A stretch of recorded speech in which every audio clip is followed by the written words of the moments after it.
Assalamualaikum warahmatullahi wabarakatuh dan salam bahagia. Saya Roslimah binti Saad mewakili rakan-rakan pensyarah daripada Institut Pendidikan Guru Kampus Raja Melewah akan menerangkan tentang inovasi Great Circle. Inovasi Great Circle adalah berpandukan kepada model pembangunan MIKAP iaitu mengenal pasti masalah, menjana idea, mencipta, menguji dan penjenamaan. Penyataan masalah. Penulis novis picture book sukar fokus ketika memilih watak, tema cerita dan menulis skop cerita yang luas. Kedua, penulis novis PB sukar mewujudkan konflik, penyelesaian dan menerapkan nilai murni dalam cerita. Yang ketiga, penulis novis sukar melukis watak untuk ilustrasi picture book. Objektif inovasi Great Circle adalah untuk meningkatkan fokus penulis novis ketika menjana idea untuk menghasilkan teks picture book dalam skop yang sekecil. Ia membantu penulis novis menentukan konflik ataupun isu dan penyelesaian masalah dalam picture book yang mempunyai nilai murni untuk dijadikan bahan bantu mengajar. Seterusnya, memberikan panduan untuk penulis novis melukis watak dengan cepat dan tepat. Sasaran Great Circle adalah terhadap pelajar dan pensyarah IPG KRM.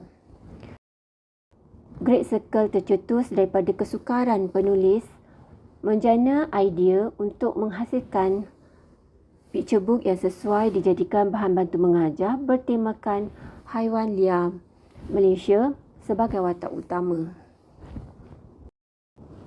Berikut adalah rajah penghasilan picture book menggunakan inovasi Great Circle. Daripada menulis idea, mengkaji watak, menulis teks, melakar watak, melukis ilustrasi menggunakan dummy, mewarna ilustrasi, permohonan ISBN perkatalogan dan menghasilkan grafik, seterusnya penerbitan buku. Ini adalah contoh template idea Great Circle di mana penulis boleh menulis idea di dalam bulatan tersebut. Ini adalah proses penghasilan watak, iaitu penulis perlu mendapatkan gambar sebenar haiwan, gambar dalam bentuk lukisan daripada internet dan juga boleh mendapatkan video untuk mengetahui pergerakan haiwan tersebut. Seterusnya, daripada gambar-gambar tadi, penulis bolehlah melukis watak-wataknya. Penulis novis boleh mula menghasilkan teks di dalam template teks. Template teks terdiri daripada jalur muka surat, teks dan penerangan tentang ilustrasi teks. Ini adalah contoh papan cerita yang boleh dihasilkan daripada teks untuk memberikan gambaran kedudukan watak dalam setiap muka surat dan juga kedudukan teks dalam setiap muka surat. Gambar sebenar boleh dilukis di dalam bentuk dummy, iaitu seperti buku contoh. Setelah itu, lakaran tersebut perlu diwarnakan, boleh menggunakan pelbagai media, antaranya pensel warna, warna air ataupun yang lain.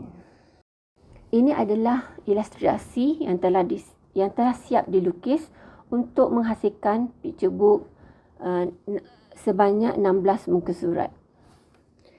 Berikut adalah picture book yang telah berjaya dihasilkan oleh peserta bengkel inovasi picture book. Buku ini telah diterbitkan dan telah didaftarkan nombor ISBN.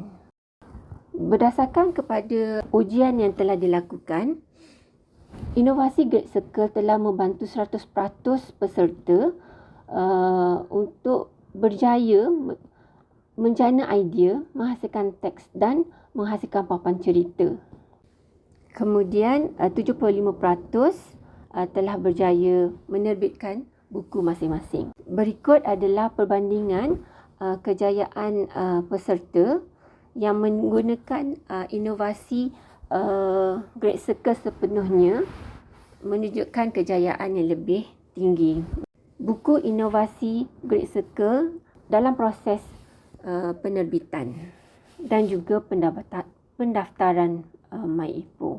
Berikut adalah maklumat berkenaan bengkel-bengkel yang pernah dibuat untuk bengkel picture book. Bengkel ini telah dibuat secara dalam talian dan juga secara fizikal. Ini adalah contoh bengkel picture book yang menggunakan inovasi Great Circle yang telah dijalankan. Dampak inovasi Great Circle adalah berjaya menjana idea dengan lebih cepat dalam skop yang lebih kecil. Seterusnya memudahkan penulis menulis teks. Kemudian memudahkan penulis mencipta konflik dan penyelesaian. Menerapkan nilai murni yang tersurat. Melukis ilustrasi, mewarnai ilustrasi dan seterusnya menerbitkan picture book bertema Malaysia, dan buku ini sesuai untuk dijadikan bahan bantu mengajar dalam pelbagai mata pelajaran berdasarkan kepada kreativiti pengguna picture book itu sendiri.